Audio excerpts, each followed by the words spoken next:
नमस्कार बंधुगण। आज यही आलोचना केवल साधारण कथबार्ता नुहे, यह आपण जीवनर से अंधकारमय मुहूर्तर कहानी जेउठी आपण निजकु संपूर्ण एका अनुभव करती। आज आम महाभारतर कुरुक्षेत्र को जीवा, किंतु कौनसी युद्ध देखिबा पाई नुहे, बरं आम निज भितर चलीथिबा दैनंदिन द्वंद्वर समाधान खोजिबा पाई। केबे आपणक समय एमिति आसीछि जेतेबेले लागिछि सबुकिछि शेष होईगला, आपण जेते चेष्टा कले मध्य परिस्थिति बदलु नाही। आपणक निज लोक आपणकु बुझी पारु नाहंती। चारिआडे केवल निराशा, अशांति एवं पराजयर भय। मन कहुछि आउ नुहे, एथर मु हारिगली, मो द्वारा आउ किछि हेबो नाही। जदि आज आपण एही स्थिति देई गति करूछंती, तेबे एही वार्ता आपणक पाई। आज आमे श्रीमद् भगवद गीतार प्रथम अध्याय अर्थात अर्जुन विषाद जोगर सेही परम शक्तिशाली श्लोक गुड़िकु विश्लेषण करिबा, जहा दर्शाए जे जेतेबेले संसारर सबुठारु बड़ योद्धार मन भांगी जाइथिला सेतेबेले कौन घटिथिला। एही कथा को शेष पर्यंत शुणंतु, कारण यह आपणक आत्मारे सेही हजि जाइथिबा साहस को पुणी थरे जगाई देब। श्रीमद् भगवद गीतार प्रथम अध्यायर नाम हेउछि अर्जुन विषाद जोग। विषादर अर्थ हेउछि अत्यधिक दुख, चिंता एवं निराशा। आश्चर्यर कथा हेउछि भगवान व्यासदेव गीतार प्रथम अध्याय को कौनसी ज्ञान बा आनंदर नाम देई नाहंती, बरं दुख को एक जोग बोली कहिछंती। काहींकि कारण जे पर्यंत मनीष निज जीवन रे संपूर्ण रूपे भांगी पड़े नाही, से पर्यंत से सत्यर संधान करे नाही, से पर्यंत से भगवानक शरण को जाए नाही। कुरुक्षेत्रर मैदान प्रस्तुत थिला। गोटिए पटे अधर्मर प्रतीक कौरव सेना एवं अन्य पटे धर्मर प्रतीक पांडव सेना। आज आपणक जीवन मध्य सेही कुरुक्षेत्र। आपणक सामनारे थिबा समस्या, आर्थिक अनटन, क्यारियर चिंता, रोग एवं मानसिक अशांति हेउचंती कौरव सेना। आउ आपण हेउचंती अर्जुन। जेतेबेले युद्धर शंख बाजिला, अर्जुन श्रीकृष्ण को कहिले, हे अच्युत, मोर रथ को नहीं दुई सेना मझिरे छिड़ा कराई दियो, मु देखिबाकु चाहे मोते काहा काहा सहित युद्ध करिबाकु हेबो। श्रीकृष्ण रथ को नहीं सेहीठारे छिड़ा कले, जेउठारे अर्जुनक सामनारे तांकर पितामह भीष्म, गुरु द्रोणाचार्य एवं समस्त भाई माने छिड़ा होइथिले। निजर प्रियजन मानंकु शत्रु रूपरे देखि अर्जुनंकर कौन स्थिति हेला, आसंतु सेही शक्तिशाली श्लोक माध्यमरे जानिबा। अर्जुन सामना को चाहिले, जेउ हातरे से सारा विश्व को जितिबार साहस रखुथिले, सेही हाथ आज थरिबाकु लागिला। से श्रीकृष्ण को देखि अत्यंत करुण स्वर रे कहिले, दृष्ट्वेमं स्वजनं कृष्ण जुजुत्सुं समुपस्थितं सीदन्ति मम गात्राणि मुखं च परिशुष्यति वेपथुश्च शरीरे मे रोमहर्षश्च जायते गांडीवं स्रंसते हस्तात्वक्चैव परिदह्यते। हे कृष्ण, युद्ध करिबा पई अभिलाष रखी मो सामनारे छिड़ा होइथिबा मोर एही स्वजन मानंकु, मोर निज लोकंकु देखि मोर समस्त अंग अवश होई जाउछि, मोर मुह सुखी जाउछि, मो शरीर कंपुछि एवं मोर रोम टांकुरी उठुछि। मो हातरु मोर प्रिय धनु गांडीब खसी पड़ुछि एवं मोर समग्र चर्म जଳି जाउछि। बंधुगण, एही दुईटी श्लोक को केवल इतिहास बोली भाबंतु नाही।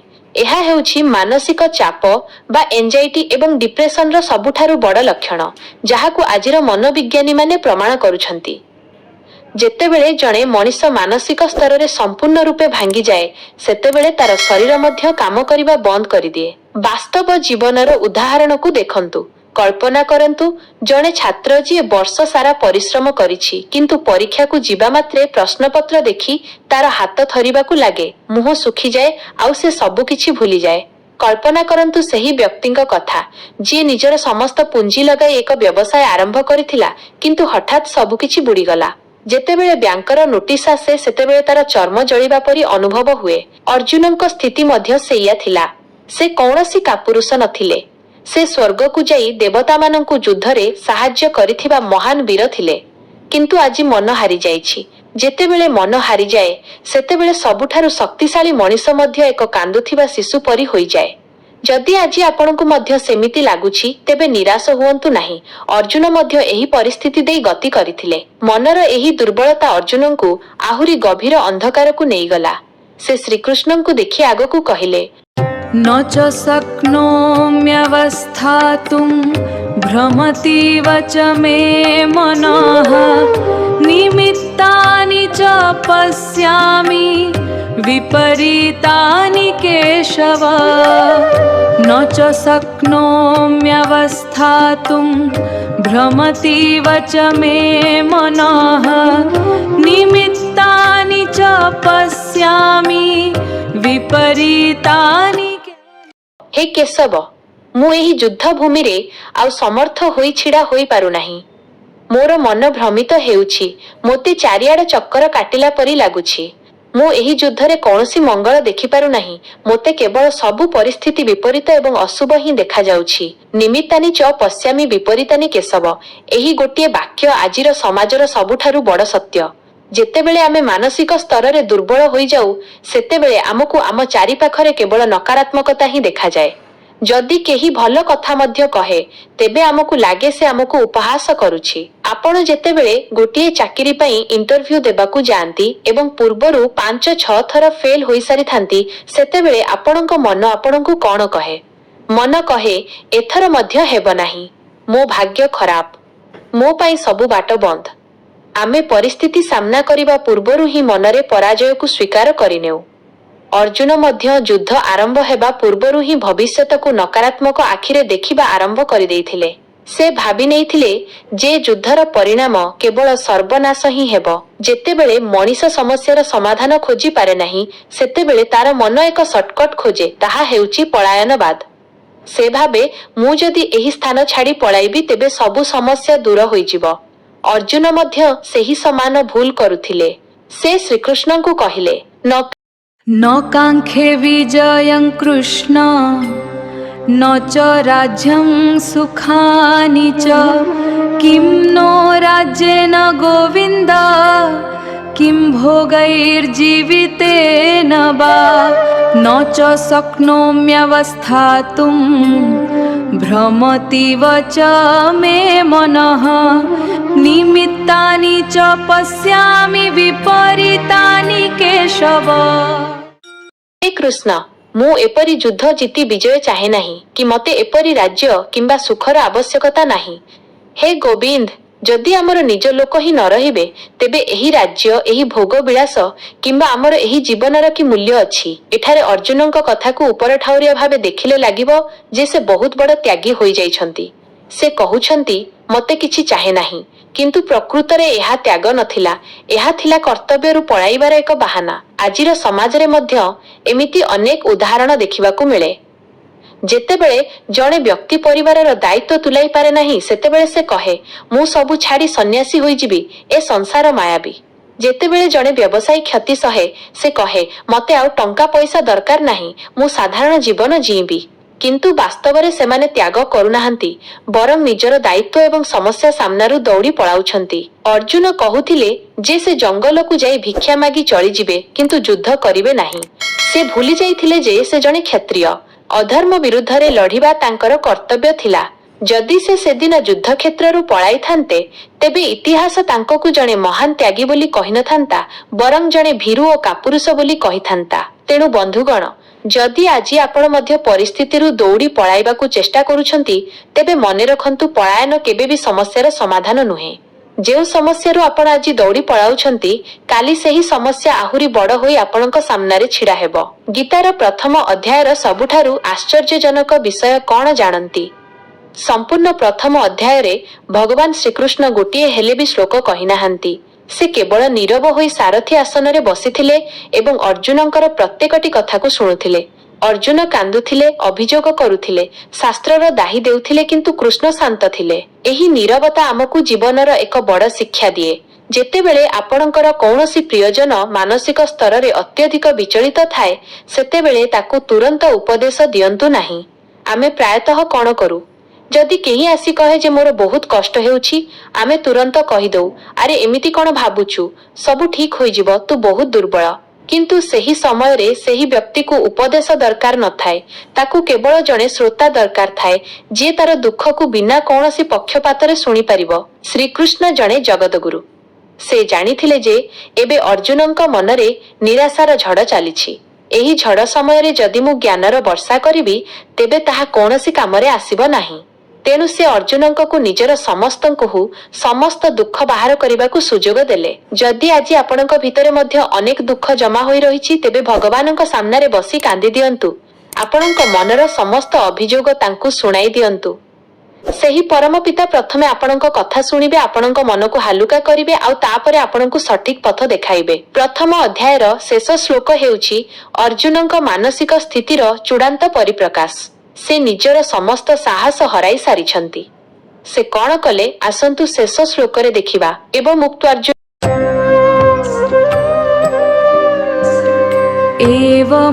एवमुक्त्वार्जुनः सङ्ख्ये रथोपस्थ उपाविशत्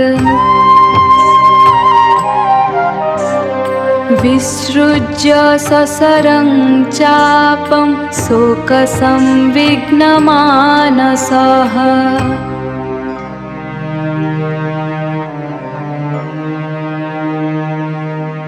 ଭୂମିରେ ଏହିପରି କହିବା ପରେ ଶୋକରେ ବ୍ୟାକୁଳିତ ଚିତ୍ତରେ ଅର୍ଜୁନ ନିଜର ଶସର ଧନୁକୁ ତ୍ୟାଗ କରି ରଥର ପଛଭାଗରେ ବସି ପଡ଼ିଲେ। କଳ୍ପନା କରନ୍ତୁ ସେହି ଦୃଶ୍ୟ। ସେହି ବିଶ୍ୱବିଜେତା ମହାବୀର ଯାହାର ରଥର ପତାକାରେ ସ୍ୱୟଂ ହନୁମାନ ବିରାଜମାନ ଥିଲେ, ଯାହାର ସାରଥୀ ବ୍ରହ୍ମାଣ୍ଡର ନାଥ ଶ୍ରୀକୃଷ୍ଣ ଥିଲେ, ସେ ଆଜି ଅସହାୟ ହୋଇ ରଥ ଉପରେ କାନ୍ଦୁଛନ୍ତି। ତାଙ୍କ ଆଖିରୁ ଲୁହ ବହିଯାଉଛି। ବନ୍ଧୁଗଣ, ଆମେ ପ୍ରାୟତଃ ଭାବୁ ଯେ ଯଦି ଆମେ କାନ୍ଦିବା ତେବେ ସଂସାର ଆମକୁ ଦୁର୍ବଳ କହିବ, କିନ୍ତୁ ଗୀତା ଆମକୁ ଶିଖାଏ ଯେ କାନ୍ଦିବା ଦୁର୍ବଳତା ନୁହେଁ।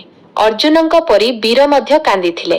ଆଜି ଯଦି ଆପଣ ଭାଙ୍ଗି ପଡ଼ି ରଥର ପଛରେ ବସି ପଡ଼ିଛନ୍ତି, ଯଦି ଆପଣ ଆପଣଙ୍କର କର୍ମର ଧନୁକୁ ତ୍ୟାଗ କରିଦେଇଛନ୍ତି, ତେବେ ନିରାଶ ହୁଅନ୍ତୁ ନାହିଁ। ଏହି ଶ୍ଲୋକଟି ହେଉଛି ଜୀବନର ସବୁଠାରୁ ବଡ଼ ଟର୍ଣ୍ଣିଂ ପଏଣ୍ଟ। ଯେ ପର୍ଯ୍ୟନ୍ତ ଅର୍ଜୁନଙ୍କ ମନରେ ଏହି ଅହଙ୍କାର ଥିଲା ଯେ ମୁଁ ଯୁଦ୍ଧ କରିବି, ମୁଁ ଜିତିବି କିମ୍ବା ମୁଁ ମାରିବି, ସେ ପର୍ଯ୍ୟନ୍ତ ଶ୍ରୀକୃଷ୍ଣ ଶାନ୍ତ ଥିଲେ।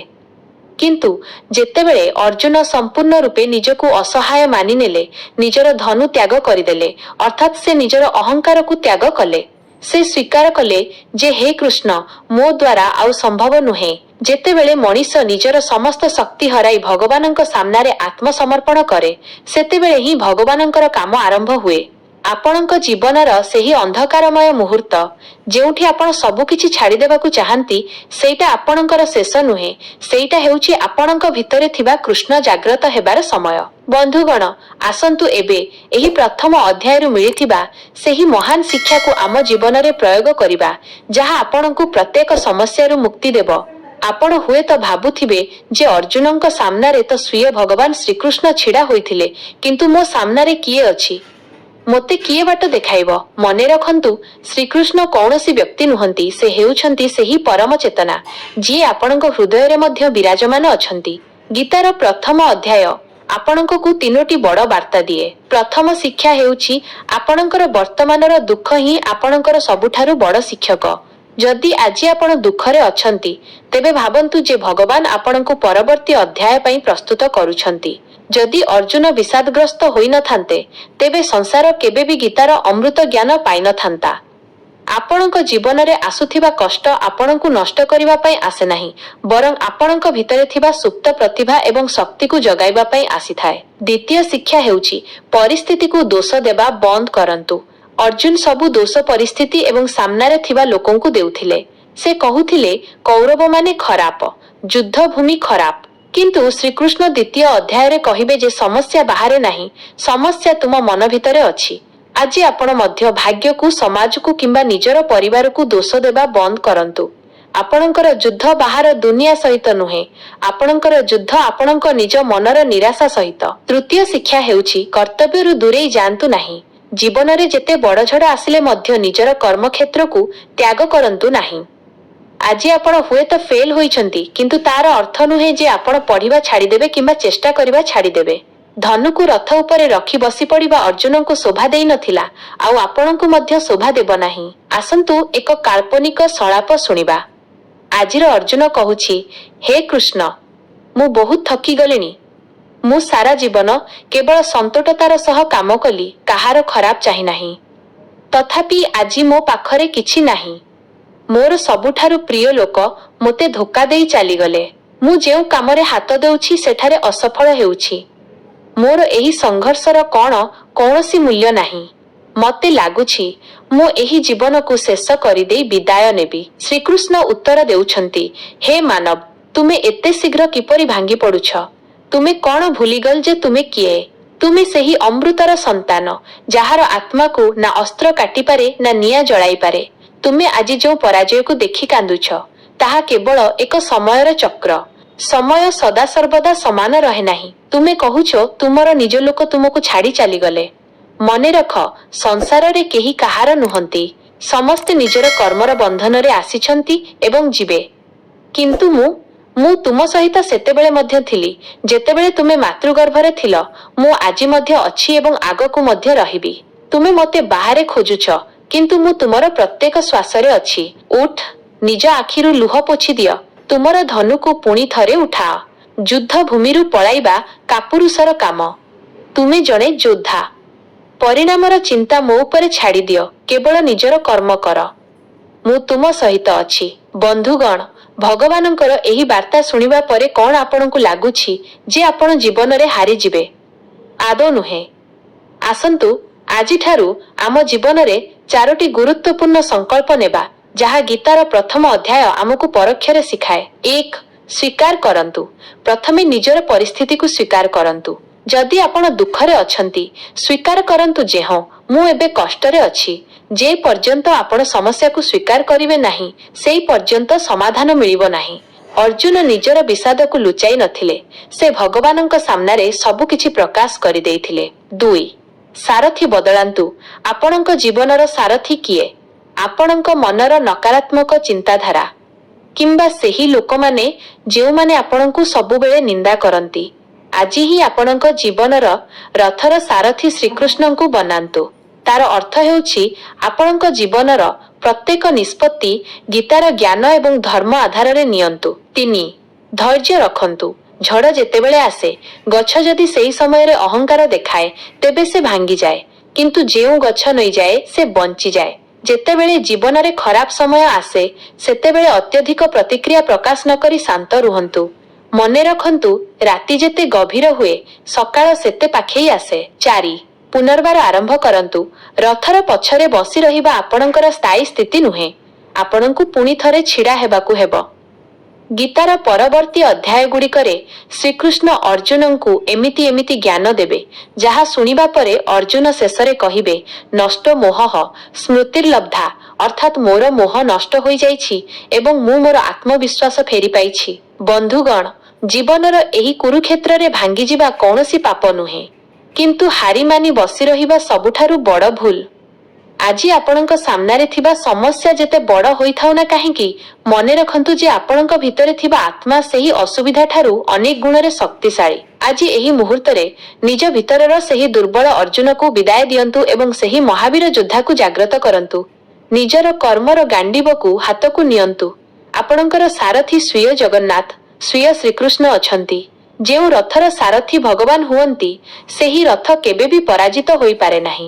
ଯଦି ଆଜିର ଏହି ଆଲୋଚନା ଆପଣଙ୍କ ହୃଦୟକୁ ସ୍ପର୍ଶ କରିଛି, ଯଦି ଆପଣଙ୍କ ଭିତରେ ଥିବା ନିରାଶାର ଅନ୍ଧକାର ଟିକିଏ ହେଲେ ବି ଦୂର ହୋଇଛି, ତେବେ କମେଣ୍ଟ ବକ୍ସରେ ଜୟ ଶ୍ରୀକୃଷ୍ଣ କିମ୍ବା ହେ କୃଷ୍ଣ ମୁଁ ତୁମର ଶରଣାଗତ ନିଶ୍ଚୟ ଲେଖନ୍ତୁ।